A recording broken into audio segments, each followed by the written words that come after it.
All right, so good morning, afternoon, evening, or whenever you're watching this video. This is going to be most of Chapter 11, which is our chapter on carbohydrates.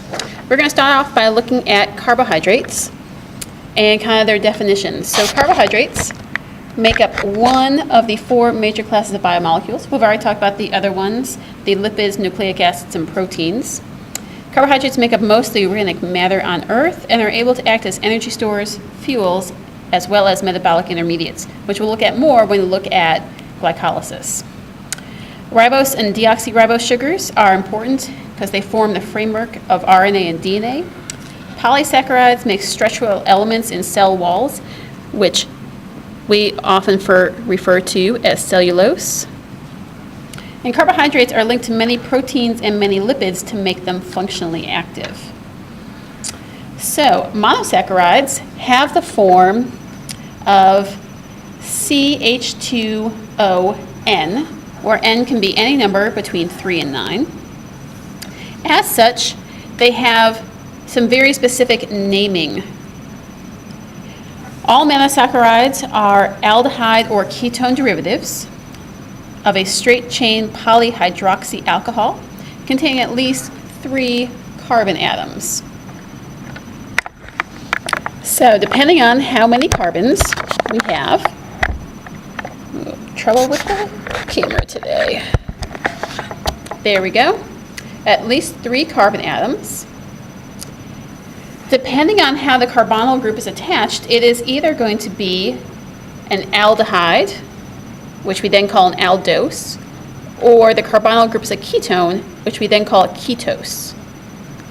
So in terms of naming, when we have the number of carbons, that tells us this prefix tri. So in terms of 3 carbons, that's a triose. In terms of 5 carbons, that's going to be a pentose. And both of these would be ketoses. I could also have 3 carbons as a aldose, or 5 carbons as an aldose. So looking at some examples, we have here a ketose, and that comes from the fact that this center carbon is a ketone.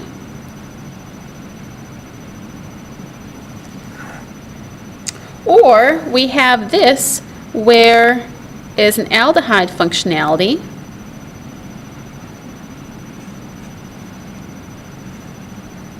and this is an aldose because it's an aldehyde. So if we look again over here, we have another aldehyde functionality, but the difference is in the stereocenter, right? In this one, we have the wedge with the alcohol. In this case, the dash is the alcohol, and that's differentiated by our D or L naming. So how does the D and L tell us anything? Well,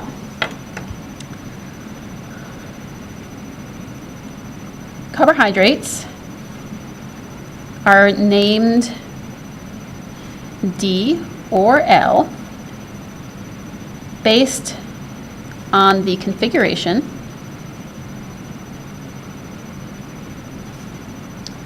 of the asymmetric carbon farthest from the aldehyde or ketone group.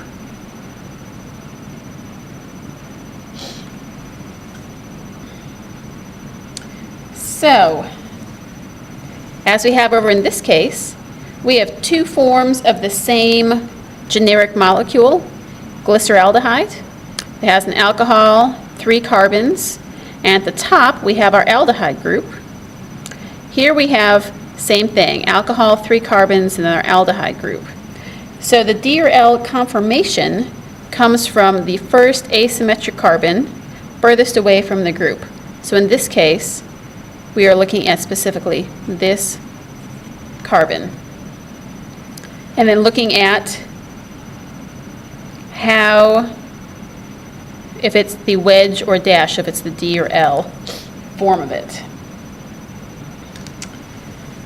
So, since these are different in only one configuration of one asymmetric carbon, these are going to be epimers.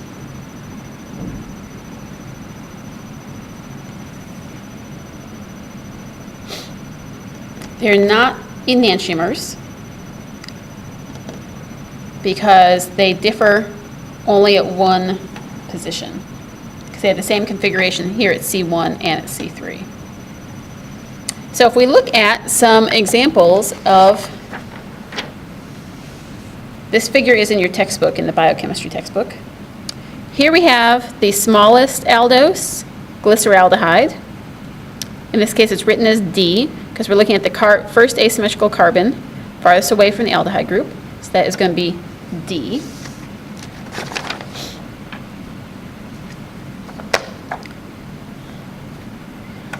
And then we're going to look at only D's on this page, and on the next sheet we'll talk about how do we know if it's D or L. So then if we move down 4 carbons, we can either have both alcohols on one side or one alcohol on each side. Those would be 2 different names. We move down to 5 carbons, which you recognize this one as ribose. All the alcohols on one side, 1 and 2, 1, 2, 1, 2 and 1. You can see how just the trend follows along to where the alcohols are. So let's determine if we have D or L. So here is my D-glucose. It is 1, 2, 3, 4, 5, 6 carbons long. You can see that's an aldose because there's an aldehyde group at the end. So there are 4 possible positions for isomers, which means there must be 16 stereo positions. And we get this from the fact that each position has 2 conformations, and there are 4 possible carbons.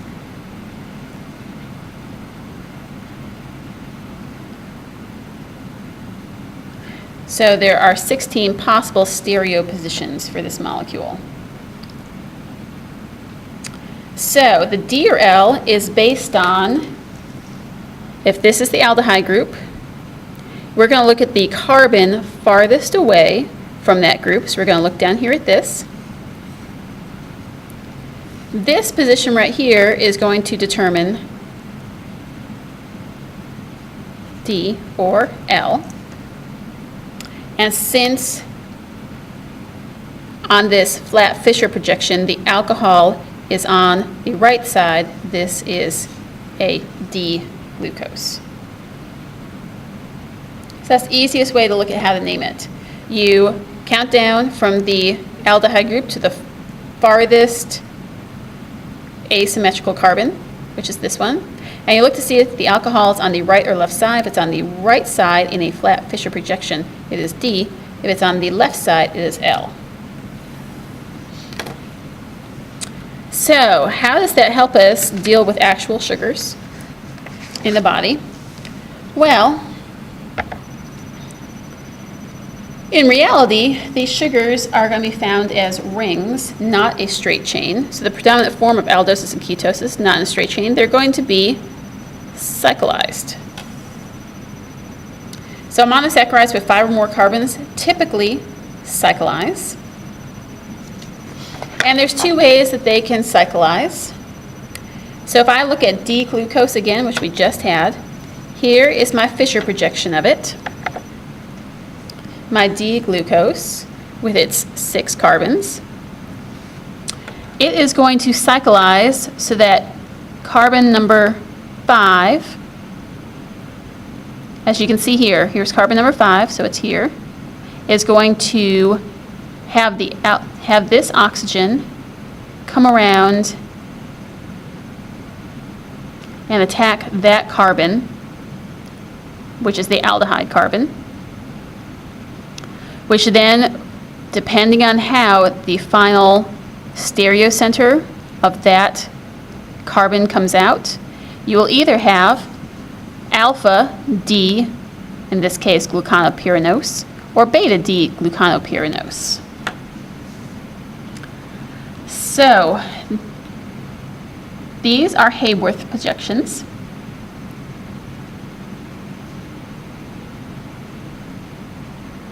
These were Fisher projections. So you get the D or L from the Fisher, and then from the Haworth we can determine alpha or beta. So I'll write this back over here. Since these are six-membered rings, they are pyranoses, which is based on the naming over here. Pyranose, these are six-membered rings.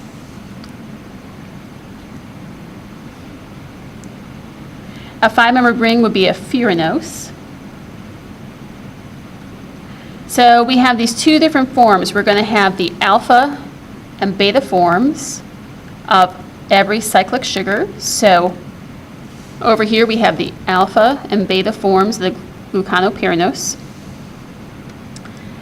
We get the alpha and beta nomenclature from the carbonyl carbon, which is carbon number 1 in our naming system.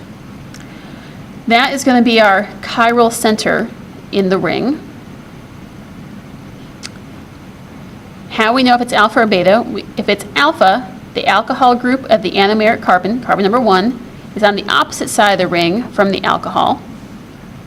If it's beta form, the alcohol of the anomeric carbon is on the same side as this is carbon number 6. So here we have another figure from your textbook. Here's our Fisher projection of D-glucose, and we know it's D-glucose from this carbon right here.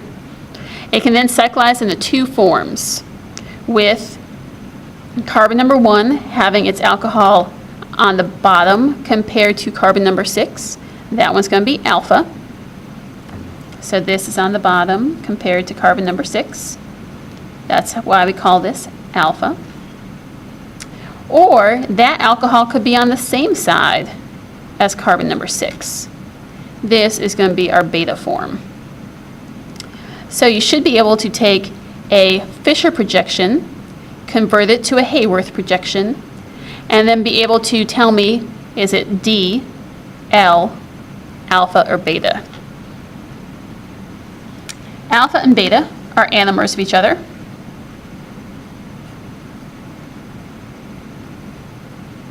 Because again, they only differ in one position, just this alcohol position, if it's up or down on that chiral carbon.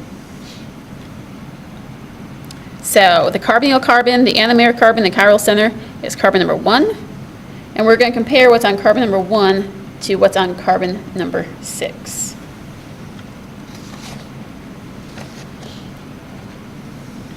Okay. So now based on that, we have to be concerned about how these hexoses and pentoses can work together in the body. So hexose and pentose can form either the pyranose or furanose forms, right? So this is our Haworth name. Oh, sorry, this is our Fisher name. This is our Haworth name. So a hexose forms a pyranose and a pentose forms a furanose.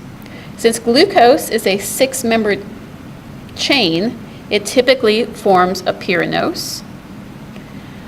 But we also have some other molecules that can do some of these same formations. So fructose can be found in the pyranose form about 2/3 of the time. Ribose, about 3/4 of the time, is found in the pyranose form, which means since they are 6-membered rings, they will form a chair or boat conformation. So based on what you know from organic chemistry, you should be familiar with the fact that the boat is the more likely conformation of these molecules.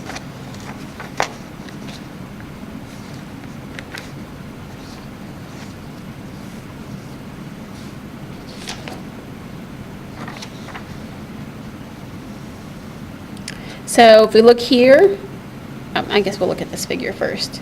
So this one is my boat conformation.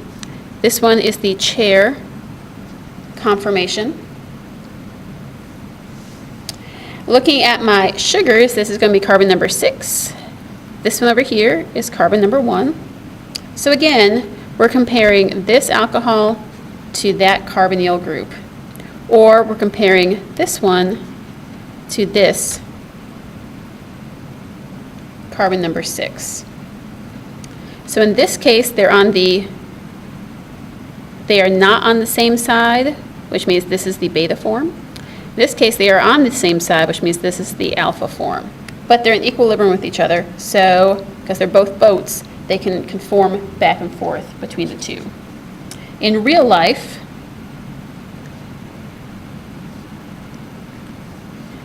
these 6-membered pyranose sugars are about 1/3 alpha, 2/3 beta, which based on their boat structures, you would assume that it's more likely to be found in the beta form than the alpha form due to this just steric crowding of having the alcohol and carbon number 6 on the same side of the ring. Okay, so sugars are great, but more often we deal with sugar derivatives in the body. So the chemistry of monosaccharides is largely that of hydroxyl and carbonyl groups. We can add an amine group, which is good for support in cell walls. Or we can deoxygenate, which is what is used in deoxyribonucleic acid. Or we can phosphorylate our sugar. And when we do that, we can use these sugars for energy storage. So the types of chemistry that these sugars are going to go under fall into really 3 categories. The first one is going to be redox chemistry. So sugars can be oxidized under mild conditions using a metal, in this case, silver or copper. And there's a common test that we do in Gen Chem or biochem labs to determine if you have a sugar in your solution. If you use the copper, it's called the Felling's test, or if you use silver, it's called the Tollens test. And it only determines the presence of aldose sugars. So for a long time, this is the main way that doctors would test for glucose concentration in blood or urine, was to take the sample and combine it with either copper or silver and look for, in the case of Tollens, it would coat the inside of the test tube with a silver metal, which is pretty neat to look at with silver metal, yeah. So how this works is we have our form of glucose, which is in equilibrium with its linear form.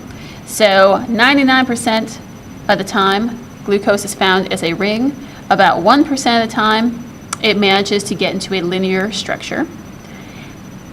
The linear form of glucose can react with copper to reduce the copper from copper 2 down to copper 1. In the presence of water and a little bit of base, that copper plus 1 now becomes copper oxide. And then we see that the final form is stuck in the linear chain. The copper precipitates as a blue solid.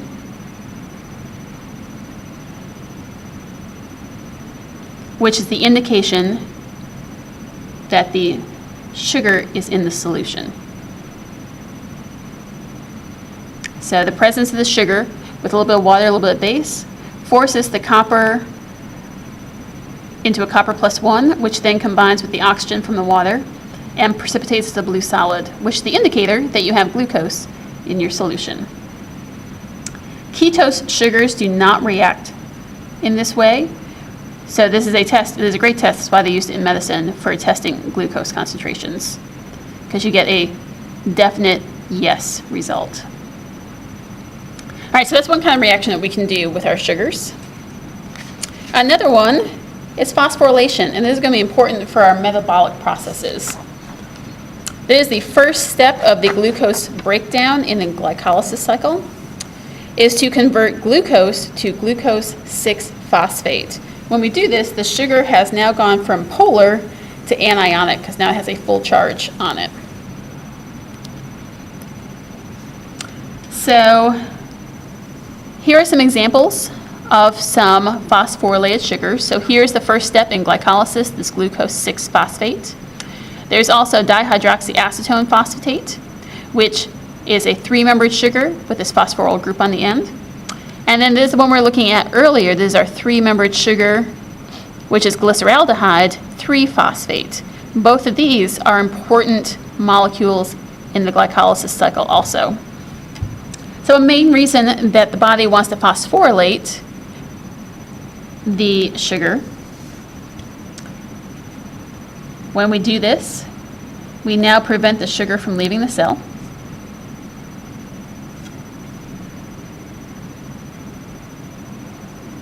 Because anionic molecules cannot leave a cell. And additionally, these are now much more reactive than the original sugars. So these are a higher energy intermediate, which in the subsequent steps, when this phosphoryl group is cleaved, it provides a large amount of free energy to continue on with the process. So these are specifically more reactive and are no longer able to leave the cell because they now have a full charge to them. Then the final kind of chemistry that sugars can undergo is the removal of an alcohol group. This is where an alcohol unit is replaced by hydrogen. We call this kind of sugar a deoxy sugar, referring to the fact that it's now deoxygenated. We see this most often in DNA when we look at deoxyribose. So over here we have ribose. We had D-ribose, which tells us that the lowest anomeric carbon compared to the top of to where the carboxylic acid group was, carboxyl group was in the D form, which means the alcohol was to the right on the Fischer projection. When it's cyclized into a 5-member ring, we see it's beta because these ended up on the same side of the ring. So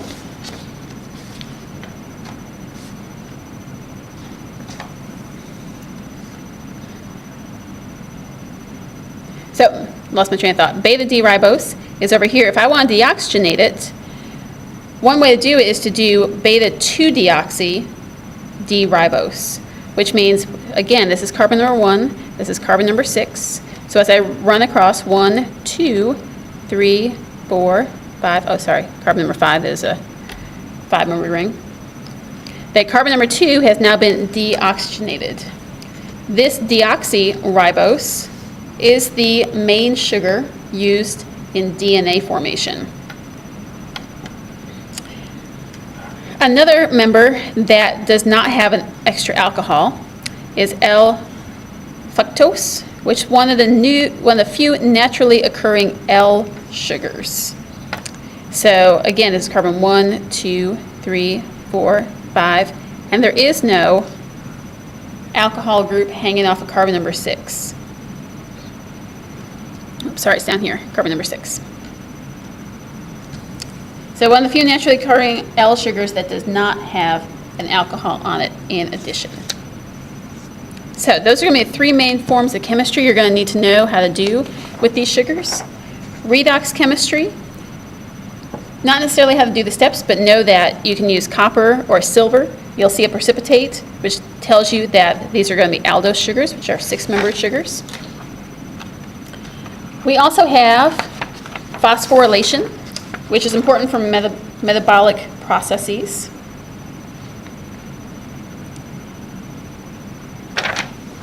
This prevents the sugar from leaving the cell and are now much more reactive for future steps. And then we can also deoxygenate it, which is important for the use of these sugars in DNA.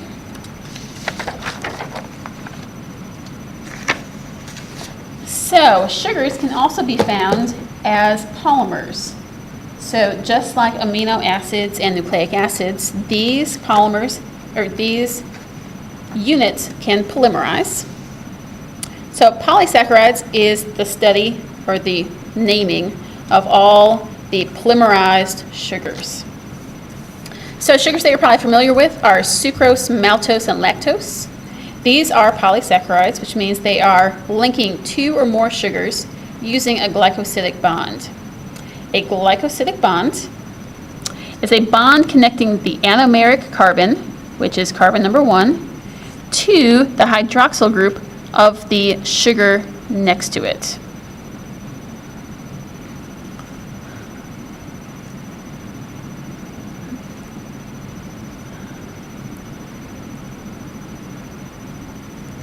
So the hydroxyl group of one sugar reacts with the anomeric carbon of another. This specifically makes a 1,4 linkage, where that's carbon number 4 linking to carbon number 1 linking to carbon number 4. So, for example, let's look at lactose, because that's a good example, looking at this one down here. Here we have lactose is made up of two smaller sugars. It's made up of galactopyroxenyl and glucopyranose. We have our alpha D glucopyranose. We know it's alpha because these are on opposite sides of the ring. We know this one is beta because it was on the same side of the ring. We now have formed this glycosidic bond, which takes the alcohol that was over here and binds it to the the alcohol that was over here and binds it to the carbon number 1, the anomeric carbon, which is why this is now beta D galactopyroxenyl 1,4 alpha D glucopyranose. Because over here, this is the alpha D, over here, this is the beta D, and we're saying they're hooked between carbon 1 and carbon 4, reading left to right. We also have sucrose, which sucrose is a little funny because it's actually a 1,2 linkage. It is because we have over here the same, it was glucopyranose, but now because it's the first one that has been reacted, is glucopyroxenyl. It's going to link 1,2 to fructofuranose. Furanose means a 5-member ring. Fructo means it's the specific formation of those 5 members. Or we have maltose, which is our alpha D glucopyroxenyl, hooked 1 to 4 with another one of itself, glucopyranose. So two glucose molecules linked together in a 1,4 linkage is really what maltose is. So some good guidelines in describing these.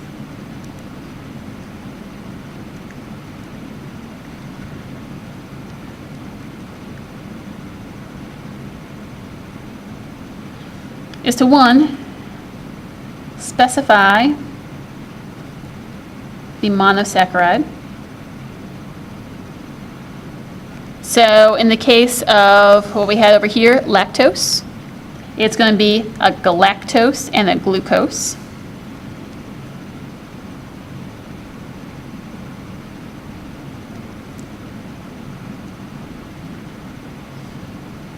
Step 2 is going to be identify the stereochemistry of monosaccharides. In the case over here, they are both D's, which would be easier to tell from the Fischer projection, but these are both D sugars. Step 3 is going to be identify the anomeric form.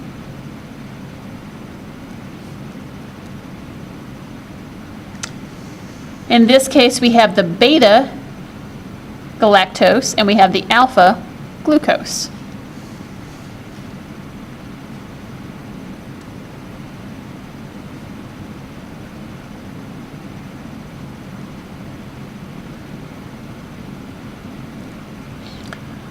So beta galactose, alpha glucose. Since these were both 6-membered rings, we're going to call it beta-galactopyranosyl. And same thing for glucose, it's going to be alpha glucopyranosyl. So 6-membered rings.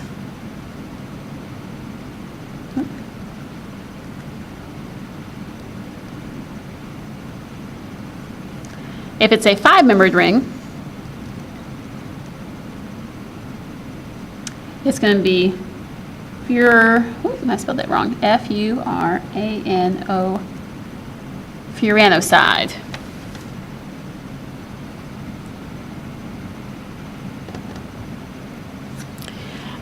The textbook's using a slightly different naming system where they do the paranosyl on the first one and they leave the second one just os. It'd be perfectly fine to call them both paranosyls. So beta-D-galactopyranosyl 1,4-alpha-beta-glucopyranosyl. That would be fine. Or leaving the second one as just the os ending to indicate there's the final sugar in the polysaccharide. And then the fourth and final step, identify the linkage. Again, in this case, it's carbon number 1 and carbon number 4. Over here is carbon number 1 and carbon number 2. It was 2 because we can see that is where carbon number 1 started, 2, 3, 4, 5. All right. So the last thing we need to talk about, carbohydrates, are the more complex ones, more than just 2 sugars linked together, such as cellulose. So more complex polysaccharides, an excellent example would be cellulose. Cellulose has the job of serving a structural role. It is a linear polymer chain of D-glucose, beta-D-glucose in a 1,4 linkage. So cellulose is water insoluble, but the question is the glucose is very water soluble. So what's really the difference going on here? The difference is the linkage. So what we just looked at in terms of lactose and sucrose, those are also water soluble, right? Lactose can dissolve in water, maltose can dissolve in water fairly well with a 1,4 linkage. So what's going on here that makes cellulose not soluble? So the difference is, as we look here at my cellulose molecule, is the way that they are being linked. So these are 2 glucose molecules, and these are using beta 1,4 linkages, which are slightly different than the ones that are in lactose, because they have very little structural flexibility between them. So that's carbon 1, and it's hooked up to carbon 4 over here. But the main thing you can see is that they are the orientation of the boats is flipping up and down. So 1, and then 4 linkage, and then 1, 4, 1, 4. So cellulose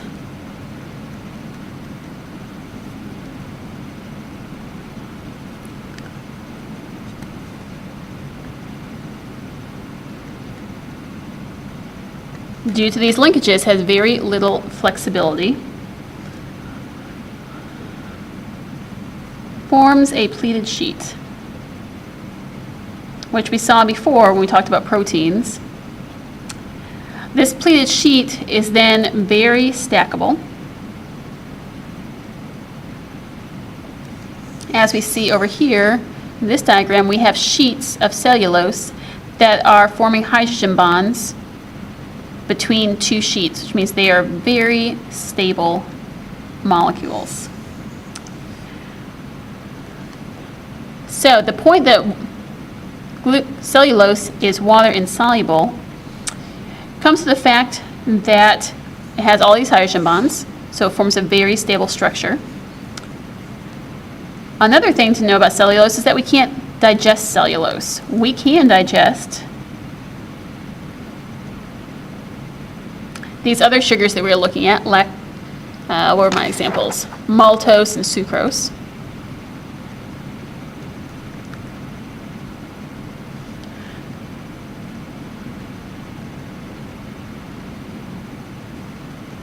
And it's because we lack the enzyme needed to break that beta 1,4 linkage.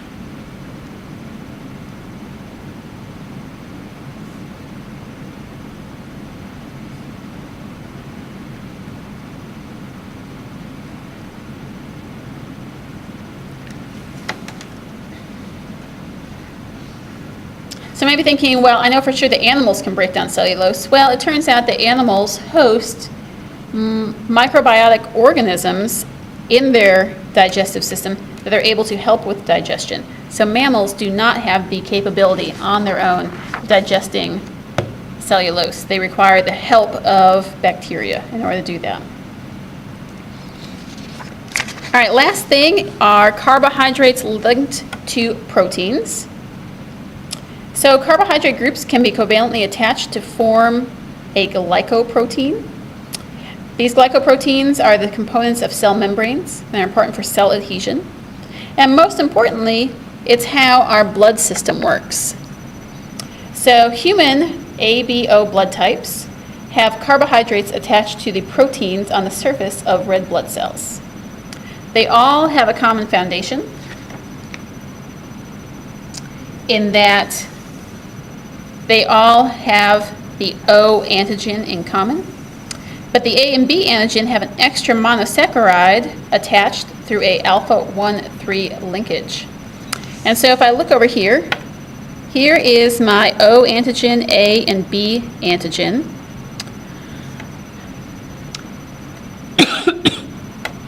All of them have the same common root structure, a galactose, an acetylglucosamine, another galactose, and a fructose.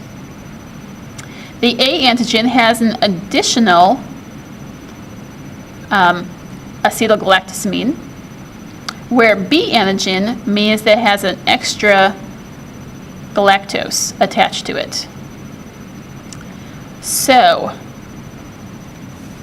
the ABO blood typing comes from the fact that there's different sugars attached to the red blood cells,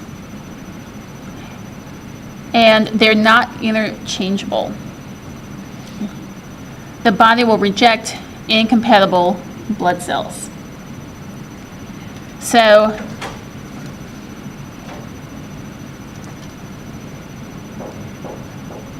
hey, So. good.